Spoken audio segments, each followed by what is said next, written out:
Hello and welcome. This is 10 a.m. to the point editorial discussion by NEVIAS. In this video, we are going to comprehensively discuss all the editorial articles and the text and context page, which has an explanation section as well. So from today's video, we'll add that part as well to the editorial discussion. So we'll discuss 3 pages of the Hindu from today. Before introducing the editorial page to you today, let me bring to your attention that NEVIAS is launching a 15-month mentorship program.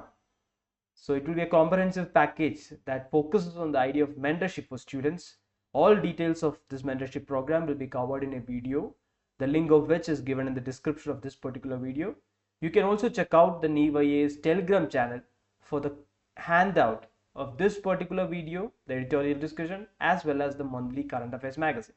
There are other similar content enrichment handouts in that Telegram channel as well, the link of which is given in the description box in this video. So let's start the discussion. We have one article for detailed discussion today, which is on the labor laws. We'll discuss this article in detail. It comes under the ambit of GS2 governance. We have an article that deals with the HATHRAS tragedy that killed 120 people. We have another article on the 18 LOKSABHA, the first session of the 18 LOKSABHA. We have another article on the ethical aspects of medical trials. We have an article on the idea of humility in public discourse. We have a specific article in state of play with respect to Telengana state. And in the data point, as well as in the explanation page, we have two similar articles, which is with respect to the elections in France. So this gives you a general overview of the French elections, and this one will give you the data with respect to the recently concluded first phase of the French elections. So let's start the discussion one by one. So as you must have already known, 120 people, at least 120 people were killed in a stampede that occurred in HATHRAS. So this stampede occurred as a result of a congregation for seeking the blessings of Bole Baba or Narayan Sakar Hari. So this person is a self-styled god man, and almost 2.5 lakh people accumulated in a place that could hardly contain 80,000 people, and when they rushed for apparently allegedly seeking the blessings of the man, the stampede occurred. So this is seen as a classic case of failure in crowd management, because this is a failure from the administrative part of the government and the administration, because they gave permission for such a large congregation where the infrastructure was not simply there.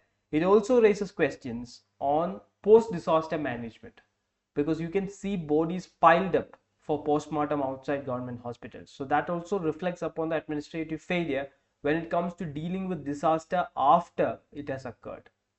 So that is one aspect. Then it also raises serious questions on self-styled godmen like the Bole Baba, because this is not the first time that such people are leading to catastrophic incidents like these. So there has been a call across the nation to regulate such malpractices as well. So let's move to the next article. It deals with the first session of the 18 Lok Sabha. So as you must have seen, there has been a heated exchange between the Prime Minister and the leader of opposition. So that has been one of the major highlights of this session of the Parliament. Then there are other happenings as well. First one is the election of the speaker. The pro tem speaker was appointed previously.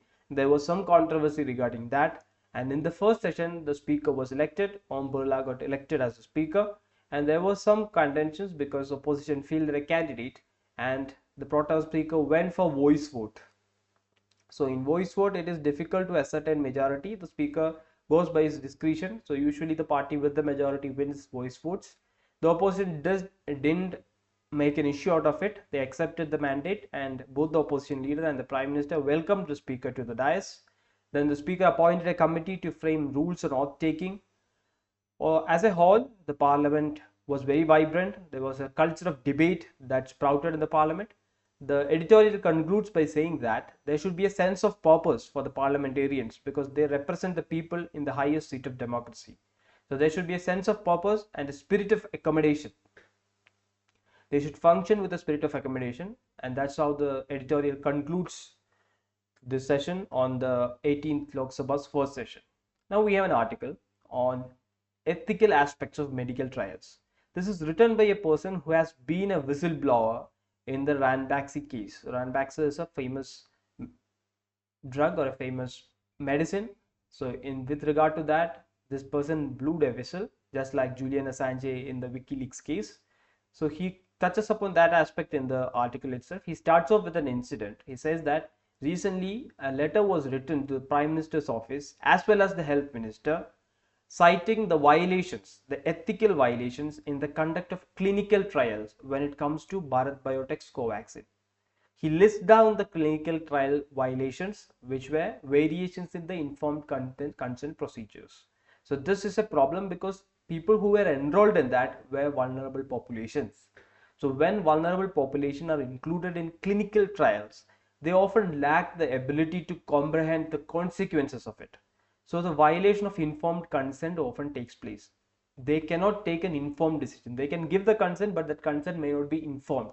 To be informed, you need to be educated and you need to have a certain level of intellect. So due to social backwardness and lack of education and all, the lack of informed consent also takes place. So this goes hand in hand. This is one of the reasons here. Second, there is a non-reporting of adverse effects. So there has been incidents across the country as well as the world where ill effects of the vaccines have been reported, even though the scientific community hasn't completely recognized it as the issues of vaccine itself. Sometimes it can be of COVID, sometimes it can be of the vaccine. It is not conclusively proven yet, but there is a lack of non-reporting, or there is a lack of reporting when it comes to adverse events of people involved in clinical trials. So that has been a major concern. And finally, there is a lack of monitoring. This is a serious allegation because when you select people, they should be monitored very closely and there should be follow-up study as well. In this case, there was a lack of monitoring, says the author. So these are the ethical violations. Maybe in an answer related to ethics and medical practices, you can quote these ethical violations. The author says that in India, we lack a proper whistleblower law. So if you take the Vyabam scam, it was brought to light by a person called Anand Rai. So it is through whistleblowers that such big scams come into the forefront. So when you don't have a proper whistleblower law, these things will kept hidden. So the author, being himself a whistleblower, touches upon that aspect as well. So that's the crux of this article. Now this is a philosophical article. It deals with the idea of humility. The author starts by calling into attention the call made by RSS chief Mohan Bhagwat. He said that there should be humility and decorum in public discourse. The author pitches this particular statement in the light of a TRP driven media or the current society. So if you take the media debates nowadays, one argument is given a reply by attacking the personal characteristics of the other person. So or the speakers or the spokesperson often resort to whereaboutism. So rather than addressing the issue intellectually, people often resort to whereaboutism where the character traits or the past deeds of the other person is called into question.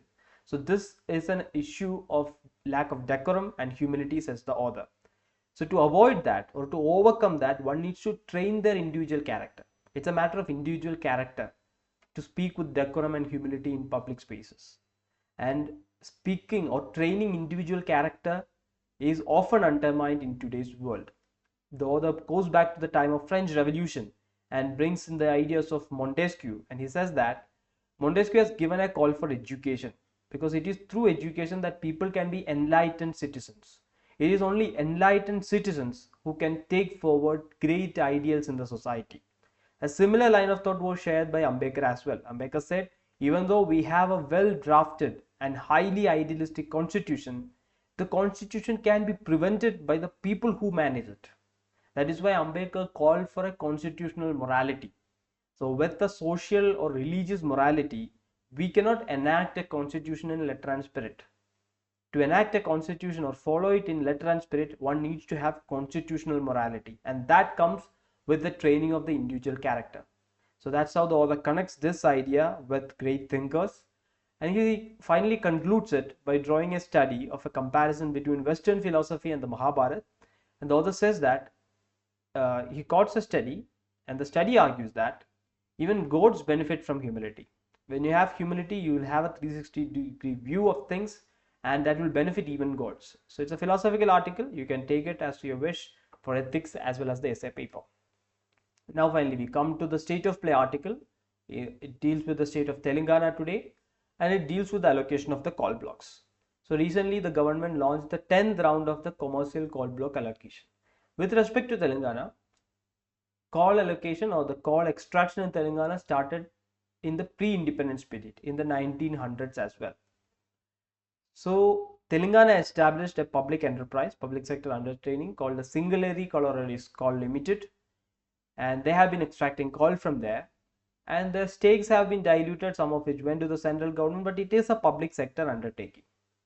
And what happened is that right now when the coal is being allocated, commercial coal block is being allocated, the opposition party, which is the Bharatiya Rashtra Samiti, wants the government of Andhra Pradesh, which is led by the Congress, led by Revanth Reddy as Chief Minister, the opposition wants the process to be through nomination and it to be nominated, the coal blocks to be nominated to the Singareni Limited, which is the public sector undertaking. So what happened in the previous auction was, the central government wanted the auctions to take place through tender mode. So the highest bidder will get the licensing right.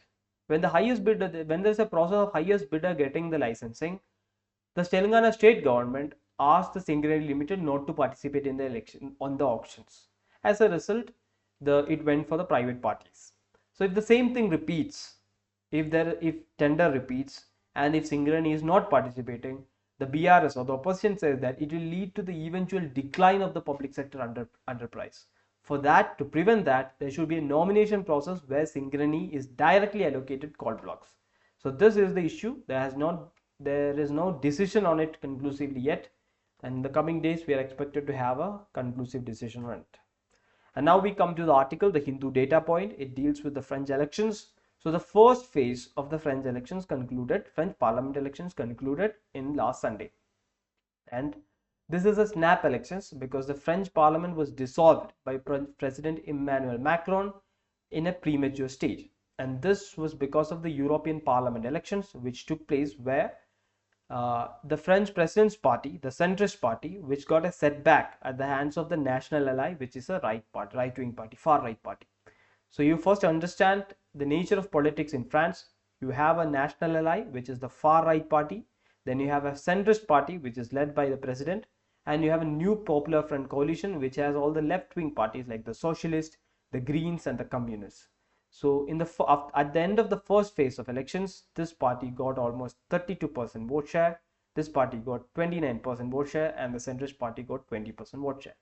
And the data point says that in Europe or in France, you're going to see a rise of the far right. The far right is going to rise. The centrist party is not going to come into power. Either there will be a coalition or a no majority form of government where the French president will have to appoint a prime minister. France is a semi-presidential system. So you have a president and a prime minister. The French president will have to appoint a prime minister belonging to a different party in a system they call it as cohabitation. So in that case, there will be a policy shift from the president's direction to the direction of the National Ally or the far right. So therefore, there will be a rise of National Ally or the far right in France and far right generally in Europe. The next article deals along the same lines. It gives a much more comprehensive view of the French elections. I'll explain that. First, if you take the system of elections in France, there are 577 seats in France, of which 13 belong to overseas constituencies. So France has overseas territories in the Indian Ocean, in the Pacific. So 13 seats belong to overseas constituencies. 11 belong to French citizens abroad. So on a whole, to get majority, you need 289 seats. The election takes place in two phases. In the first phase, every party that participates need at least 12.5% of the vote share. Without 12.5% of the vote share, they are out of the race. Once they secure that share, they will be leading towards the second phase of elections. If any party gets more than 50% of the votes, they are automatically declared as winners. I have already explained how much percentage each party got. So no party got more than 50%. So everybody will be coming into the second phase of elections. And it is in the second phase, there is a lot of horse trading that takes place in the elections, because parties can do a lot of things in this phase. They can place a candidate where they can ensure the defeat of a third party if they cannot win for themselves. So such things takes place in the second phase. So that's the generalist idea. I've already explained the nature of the political parties. The far right party, just like the far right parties anywhere in the world, they are against immigration. They are for a national priority where the French citizens are given priority. So on a whole, if you look at the global sphere, we are in an anti-globalization wave. So there has been a globalization wave in the 1990s or in the early 2000s. Now we have a counter globalization wave where there is a rise of far right parties everywhere in the world. There is a tendency or a wave against immigration. The increased immigration of people to all the countries, including Britain, Europe, and America, has caused resentment against local citizens, and this is leading to the rise of far right parties everywhere in the world. Europe is no exception, and that is what is reflected in the French elections as well. Finally, we move to the article on detailed discussion. It deals with the labor market governance. So if you take a specific incident that happened in Mumbai, there was an explosion of a chemical factory in Dombivli, Maharashtra Industrial Development Corporation region. In that region, in May 2024, which is very recent, there was a chemical factory explosion. And this is not a one-off incident. There has been a series of industrial disasters. If starting from the Bhopal gas tragedy, industrial disaster has been very serious in India. It becomes a topic under the disaster management part. It has not been asked yet, but it is a topic under that. It can be asked under GS3 economy as well because it deals with labor market and industries. It can be asked under governance as well because it comes under the fact of labor governance. So what are the issues with respect to labor governance in India? The first issue is we don't have a stable or a robust inspection system. If you take the national average, the percentage of inspection in India is just 26, which is not even 50%. And when we talk about inspection system, there is a counter problem, which is the license Raj, the extension of the license Raj, which is Inspector Raj. So the employees or the employers accuse the government of using inspections as a way of squeezing funds out of them or pressurizing them. So we need to have a delicate balance between both. We have first issue of low inspections and we have another issue of inspection Raj. Second, we have an issue of low prosecution rate. If you take the industrial state of Gujarat, the prosecution rate is just 6.95%, below 10%. And there is also an issue of lack of personnel. The appointment ratio is just 39% when it comes to the regulatory systems of industrial governance. So these things combined will affect the framework of industrial or labor governance in India, and this will lead to incidents like these. Now, if you look at the way ahead, the author suggests that there is a need to implement the International Labour Organization Convention. And one of the important clauses of that is that there must be a sufficient and qualified and well provided inspectors, and they shall enter the establishment freely and without prior notice at any time to secure due compliance of labor laws. So this is a way forward suggested by the International Labour Organization Convention. When inspectors are freely permitted without prior notice at any time, there will be a sense of check and balance within the industries. And if you take this particular incident, the boiler in this particular factory was not registered under the Indian Boilers Act. And this is something that can be prevented by the ILO convention recommendation. If there is regular inspection, that can be prevented. But it should again not be coming under the ambit of inspection Raj, where the factories are systematically exploited. So a delicate balance is needed. All these issues have to be addressed. This way forward can be taken. This case study can also be taken by you for an answer on this. So that's the takeaway from the Hindu editorial and the explanation part of 4th July 2024. As I have mentioned in the beginning, check out the NEEV IAS 15-week mentorship program, the link of which is given in the description of this video. Thank you for listening.